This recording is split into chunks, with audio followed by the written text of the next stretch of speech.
This is SSN. Story Studio Network. I'm Tom Hoppe, and I'm your host of the Most Painful Podcast.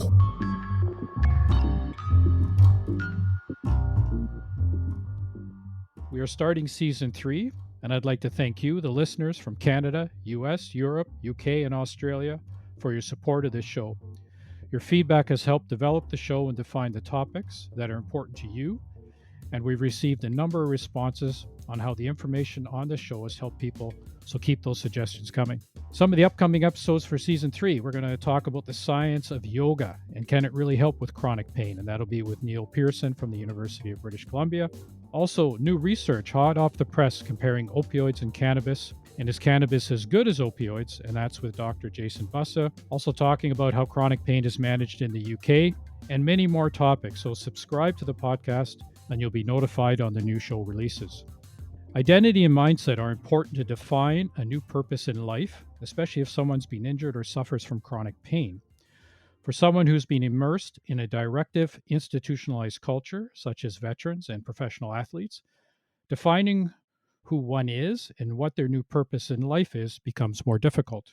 On today's show, we'll do a deeper dive into identity and mindset and how a person can use what they've learned in their previous careers to help them transition to a new life. Joining me today is Leo Rautins, a Canadian broadcaster and a former professional basketball player, and also former head coach of the Canadian men's national team. Leo, welcome to the show. Thanks, Tom. Appreciate it. And also joining us, Cameron Gaunce, a professional hockey player. And Cameron, you've been on the podcast before. We talked about this subject. Welcome back to the show. Thanks for having me.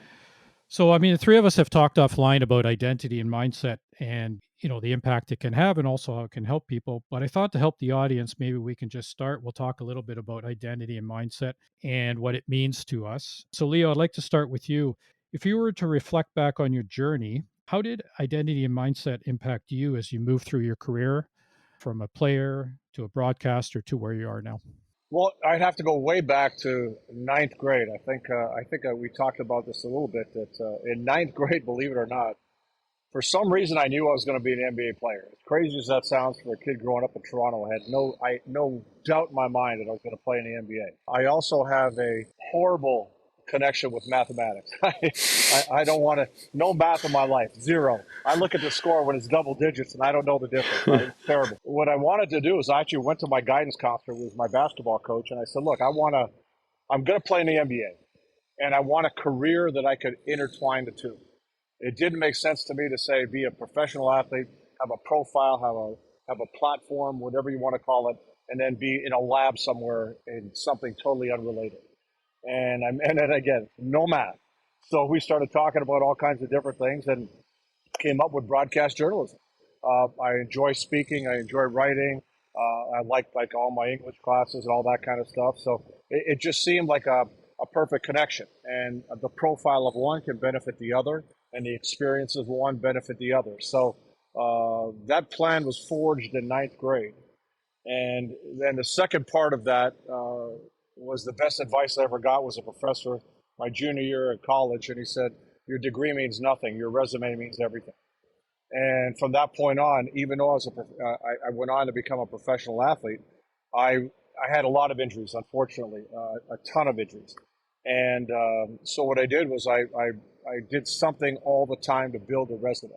Anytime I was out, I played in Italy, I wrote in the Corriere dello Sport. I did the CBC Olympics between my rookie year and my sophomore year in the NBA.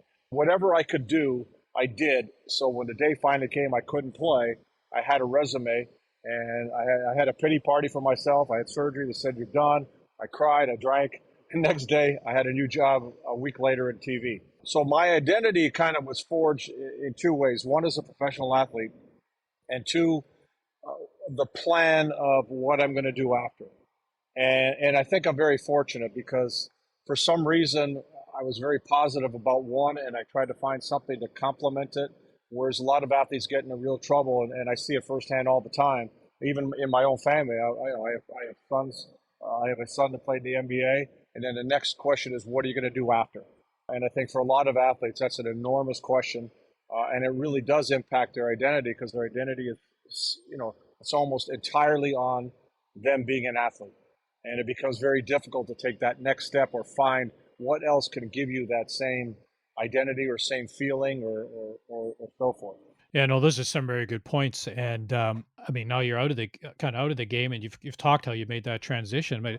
But Cameron, I mean, you're still in the game, right? So for younger players, are they aware of what identity is? Are they aware of how they've changed as a person? And are they kind of considering what they're going to do with their future when if that time comes when they have to leave the game? When you talk about all this, like, do they notice? Do they recognize? I feel like, unfortunately, a lot of can speak to hockey players. Their emotional intelligence might not be as high, and their self-awareness might not quite be as high as maybe other facets of life. So when that ends up happening, they have a tough time kind of escaping their own world.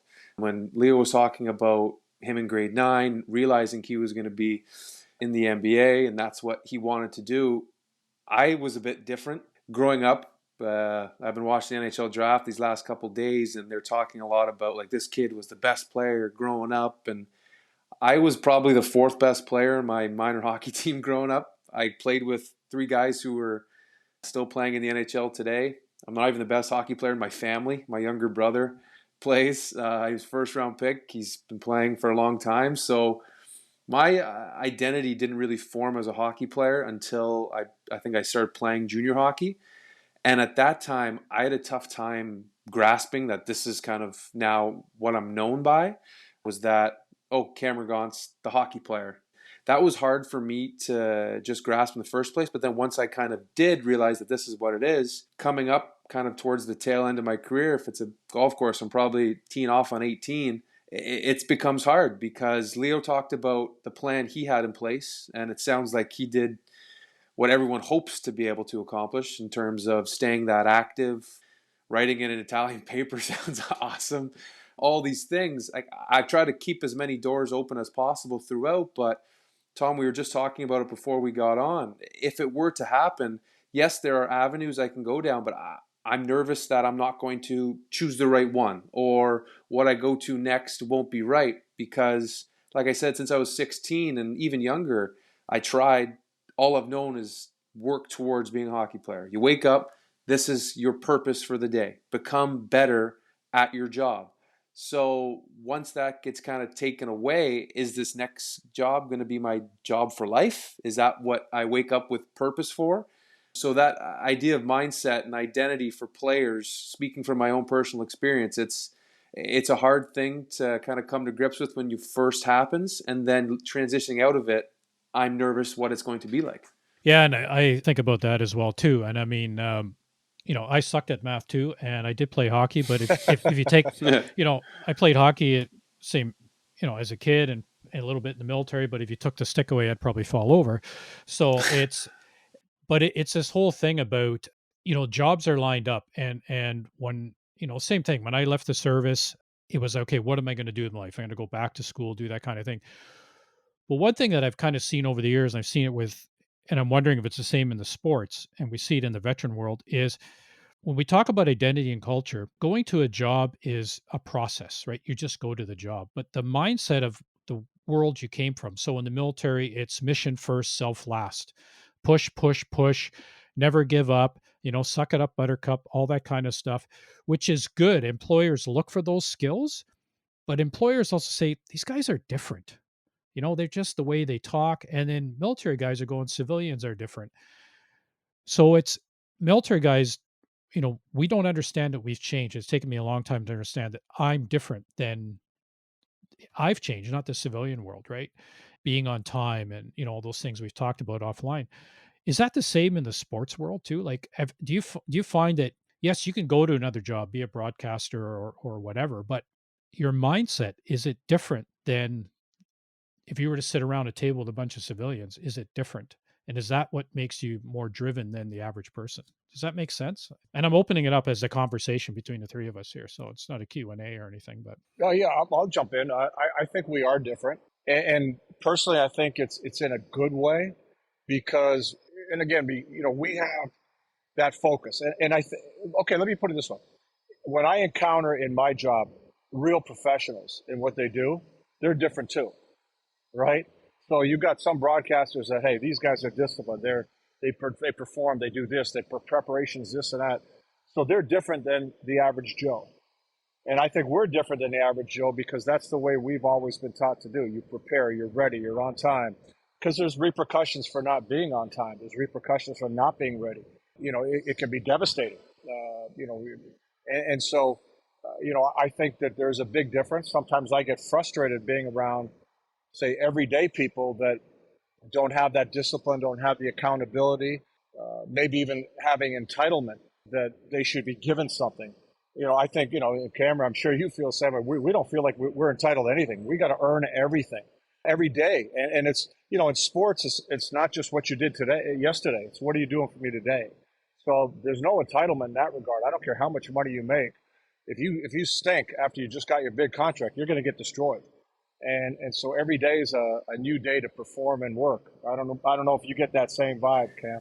No, I couldn't agree more. Basically, all the points you just made, I couldn't agree more. Like when you talk about, yeah, we are a bit different, and hockey, like I realize I'm a bit different in the sense that, like, just knowing your two names, I want to call you by like hockey nicknames, right? Like I want to, like Rautins and Hoppe is how I would be addressing you guys, right? Exactly. So if I'm doing that, like for instance, when I was at the Pain conference, I can't call people by nicknames. I can't be. It needs to be Mister or Doctor this and just that right there is a mindset I need to kind of change. But when you talk about being different, it's just a learned behavior. Like for myself growing up, the learned behavior was work as hard as you possibly can at this particular task because that's how you're going to get the most out of it.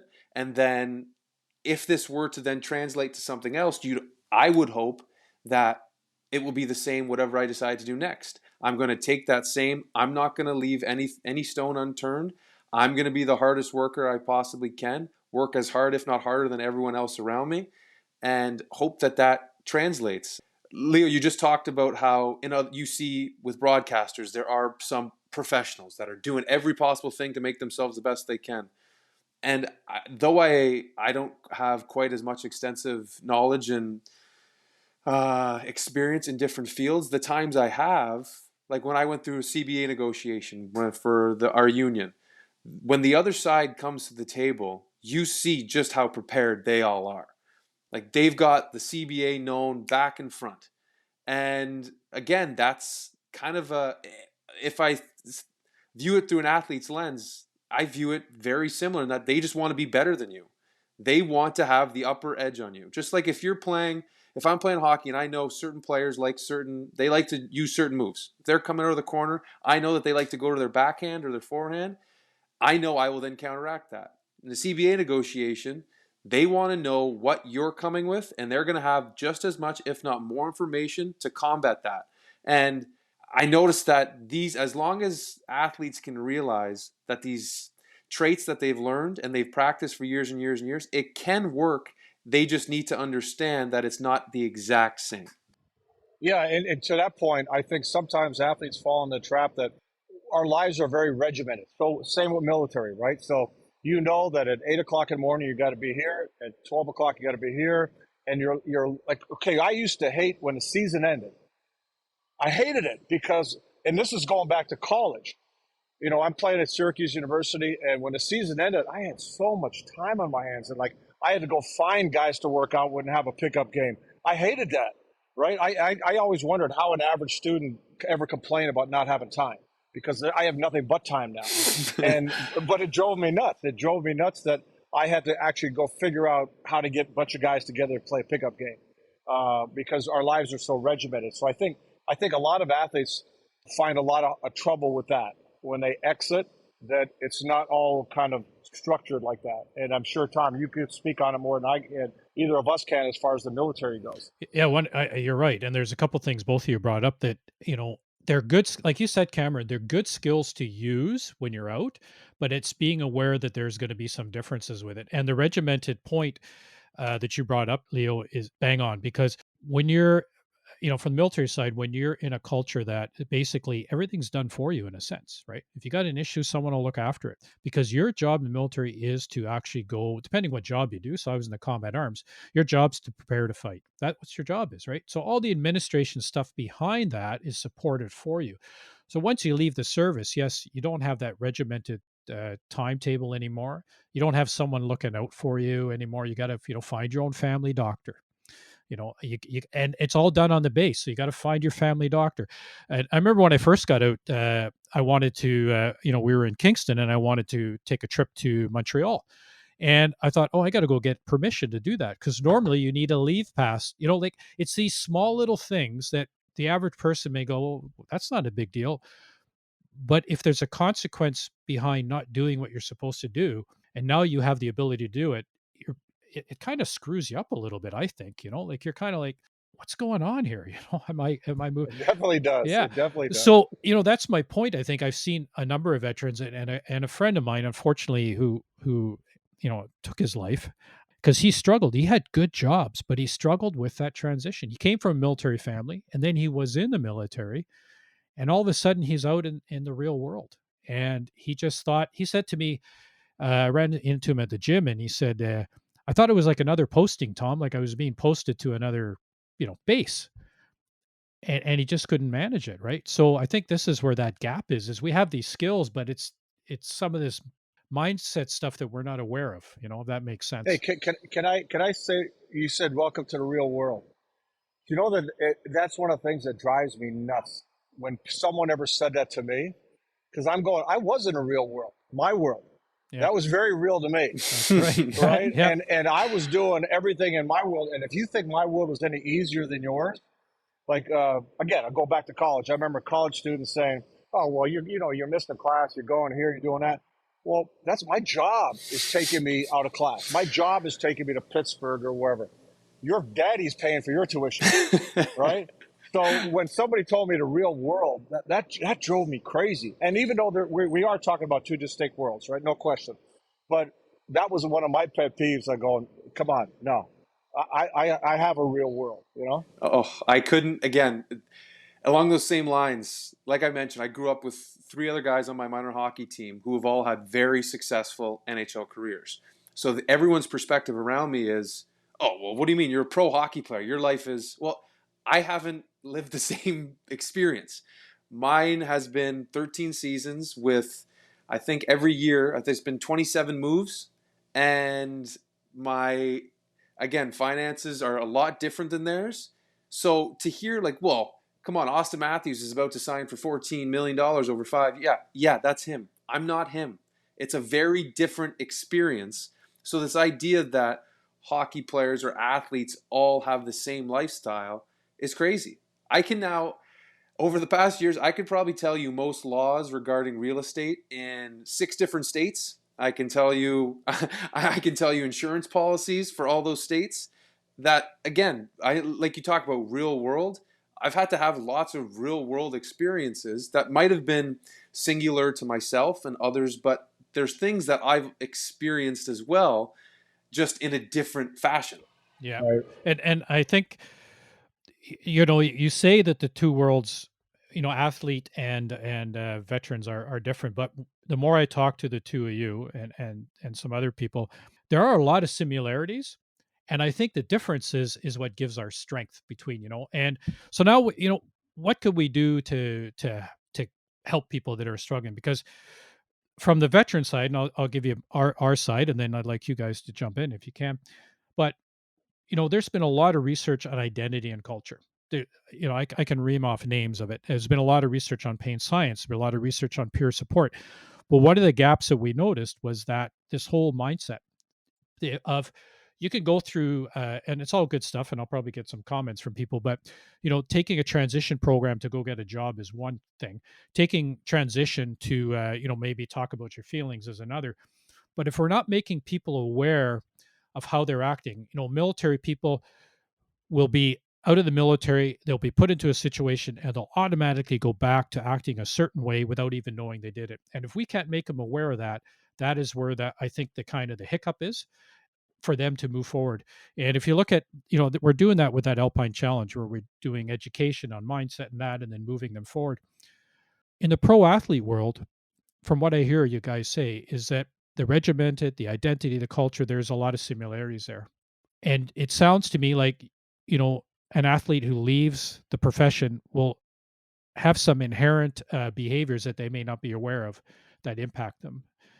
if that's true, what can be done for them to help them succeed? Like you, Leo, you've succeeded, right? So you've succeeded in a job, and have you succeeded in the mindset change too, understanding the differences between you and the civilian and how you can adjust, and then Cameron can jump Yeah, in there. yeah. I think I think I'm comfortable in my life and surroundings I'm in, the differences. But that's where I think the important point, Tom, is that there's no shame in getting help. There's no shame in asking for help because the transition is not going to be smooth for everybody. Whether it's military or professional athlete, and there are a lot of avenues. Some of it just may be somebody helping you realize that all your skills in, say, as an athlete can be translated, can be, put towards something good. You may not realize that. You may not see all that. Like Cameron was mentioned, like his real estate and insurance experience, that could be another career, you know? Like I guarantee I could help anybody travel to Europe based on my experiences of being and living in Europe and traveling. Um, so you have all these things that you've picked up along the way that you may not even realize can really apply and help you in the real world. And there you go, real world again. That's time I said it. But in this other world, So, I think it's not. You can't feel shame. You can't feel that it's beneath you. You can't feel that it's something wrong with you by looking for help and asking for help. I think that's a real important thing. Yeah, and when I think about civilian behavior compared to athlete behavior, for instance, if you are told to do something during a game, if it's not done immediately, there's consequences. And I have a tough time currently as an athlete when I see others around me or friends or whatever who they're told something and it doesn't happen immediately. And this idea that yeah, it's fine, it will get done is something that I struggle with. I have a few other things that I work on outside of hockey, and in all of them, when something is said to be done, it's my anticipation that okay, you were told to do it, it's going to happen immediately, and it doesn't happen, and I have a tough time kind of conceptualizing the idea that okay, that's fine, like it was told, there was no timeline, like that is one of those things that a civilian or in other jobs it might not be as urgent, whereas in sports if you're told to do something you do it, and if you don't do it someone else will. And that's been, for someone who's been kind of in and out of, well, predominantly in the American Hockey League, in the NHL, if you're not doing it, okay, well, there's some young kid that's going to do it. Maybe not quite the same, but just as well for cheaper, and they have better options down the line. So that whole thing for me is just one of those examples of a civilian behavior that I struggle with. Yeah, and I hear you. I mean, when in the military is loyalty, honor, and duty, and getting things done, right, and the value system. And to this day, I mean, I've been out now since 2002, and I still struggle with it to this day. I have to catch myself because it drives me nuts that if you got a job to do, get it done and do it right, and also be truthful and honorable with the people you're working with, because that is how you have to be on the battlefield, right? You got to look after each other, and you got to be able to trust the person. And I would imagine it's the same in sports, right? You got to be able to trust your teammates to do it together, right? So that is what I struggle with, is this loosey goosey, and the value system of it's all about me, and I think one person said to me once, you may know something but you may not fully understand it. And I think this is where the awareness comes in, is to, okay, yeah, okay, now I see the difference between my value system and their value system. Okay, now what do I do about it? How do I bridge that? I think that's the Yeah, I mean, you can't walk in and be the obnoxious athlete or the obnoxious no. ex-military guy, right? You gotta find that way of, and again, think about this. So Cameron, you go to these different teams. I go to different teams. You got to find a way to blend in. You got to find a way to fit in, right? Be a good teammate. And so there are times you're going to make concessions. There's times you're going to speak up. There are times you're going to do all kinds of things to fit. And I think you've got to apply that same, and that's a skill. It's reading the room, right? It's a skill, and I think you got to apply that, because we do get frustrated, and we just can't walk in and say, hey, no, not doing this way. we got to find a way to, but then again, there's going to be times you are going to speak up because, that there may be a better way. But I think that the ability to read the room is a skill we all develop in our other careers that can certainly be applied so that we make that transition more pleasant for everybody, not only for other people around us, but ultimately be more pleasant for us. Yeah, the arrogant athlete act is wearing more and more thin as the days go on. And give you an example, this summer I was able to go with my wife Andrea to the the Pain Society conference that was held in Banff, when I got to watch you present, when you did an excellent job. Oh, thanks. When I was there, I might have said 5 words, because you go there and at first I realized how far out of my depths I was when I'm seeing these doctors around me, these esteemed members of this conference that all are there for given reasons, and I was just kind of there. And I wasn't involved in anything. So to be there and just introducing myself, hi, I'm Andrea's husband, Cameron, and it's just, again, what's my identity there and what's my place there, and realizing my place is just another guy with a name tag on. Like, just be quiet, sit there, chew with your mouth closed, and move on. And that was basically all I could do. And whenever you see this, I would love to help out when anything, like when the Chronic Pain Center of Excellence for Canadian Veterans, when you guys were about to do your presentation, I would have loved to, like, is there something I can do? Can I do this? Can I do that? No, just shut up, stay out of the way, let everyone else do their job.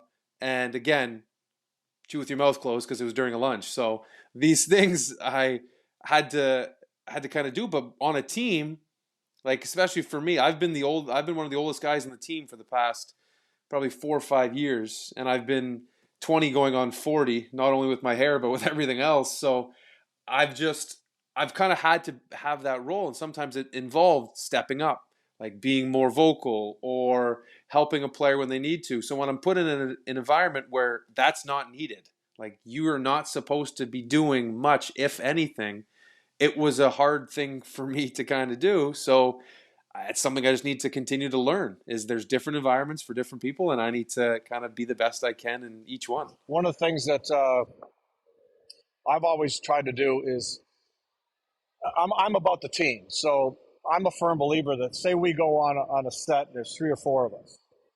If one of us sucks, we all suck. If one of us shits the bed, we all do, because you got to, we're all together, right? So people are not going to remember, if one of us sounds terrible, they're going to remember that more than everybody sounding, whatever they said individually. So I've always been, as an athlete, I've always tried to make my teams better.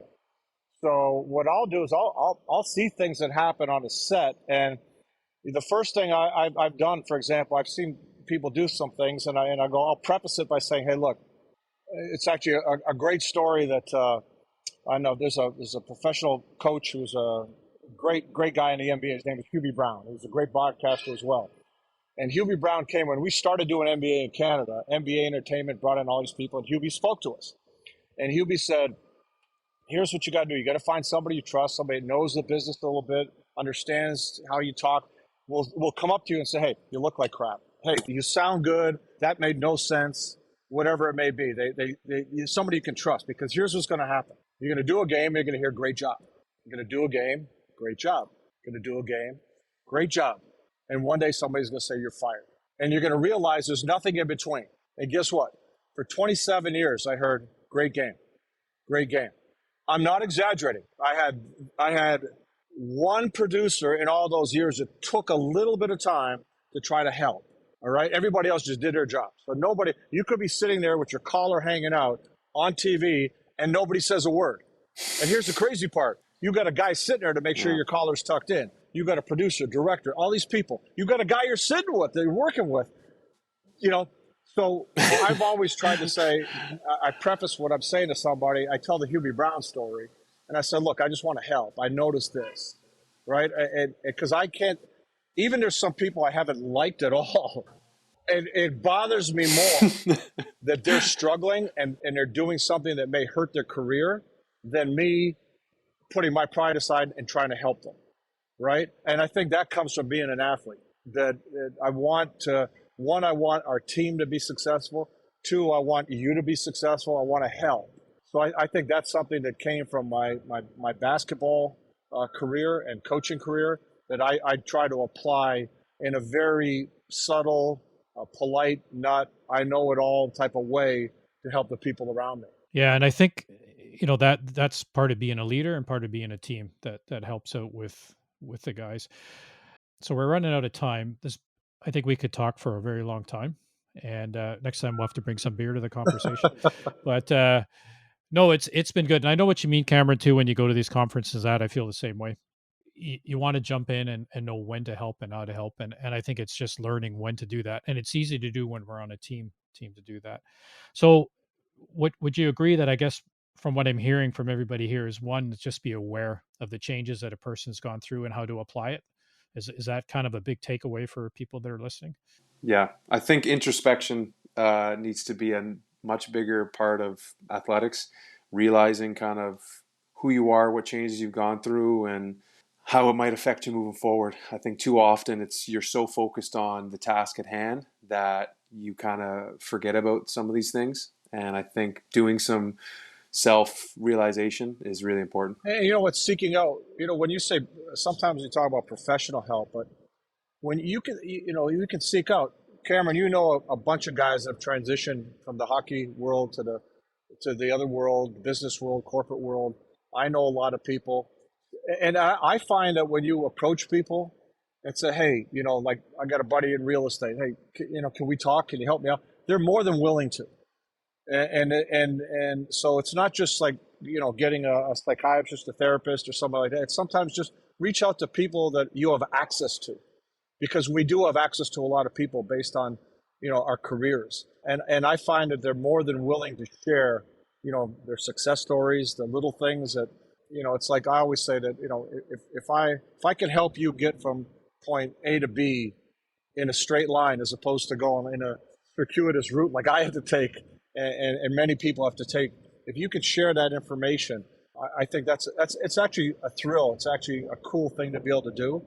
And I think we can all seek out people like that I think would be willing to help and to take advantage of that. Yeah, and I think that just ties into the whole leadership thing of helping our teams and our buddies. And I feel the same way. If we can help a vet understand mindset, and that's going to make their transition better, so they're not struggling because it impacts their families, then I think that's a helpful thing.